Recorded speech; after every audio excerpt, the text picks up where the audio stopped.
What we have discovered is that numerous features of the Kuiper Belt, a field of icy debris beyond the orbit of Neptune, can be understood if the solar system possesses an additional ninth planet that resides well beyond the orbits of the known planets.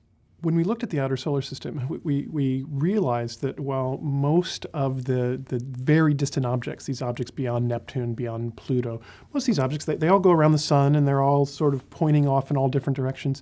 But the most distant objects all swing out in one direction in a very strange way that shouldn't happen. And we realized that the only way we could get them to all swing in one direction is if there is a massive planet also very distant in the solar system, keeping them in place while they all go around the sun. And we started looking at this and thinking, this must be either a coincidence or it's caused by something else. It can't be caused by a planet because that's crazy. There are no planets out there. I went from trying very hard to be skeptical that what we were talking about was true to suddenly thinking, oh, this actually might even be true.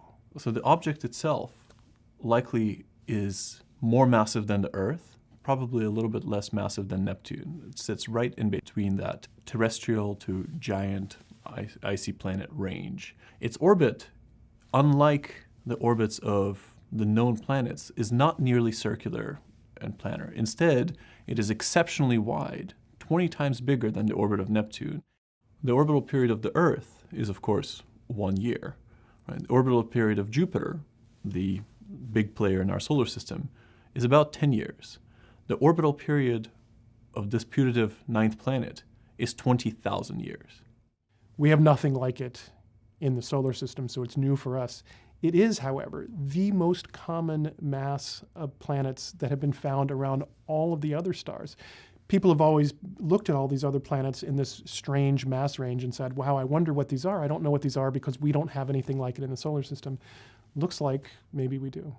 There are many telescopes on the Earth that actually have a chance of being able to find it. And I think that many people will be inspired to use their telescopes. I'm really hoping that as we announce this, people start a worldwide search to go find this ninth planet. History shows us that it's a bad idea to consistently say we have now reached the end of the solar system and there's nothing beyond what we already know.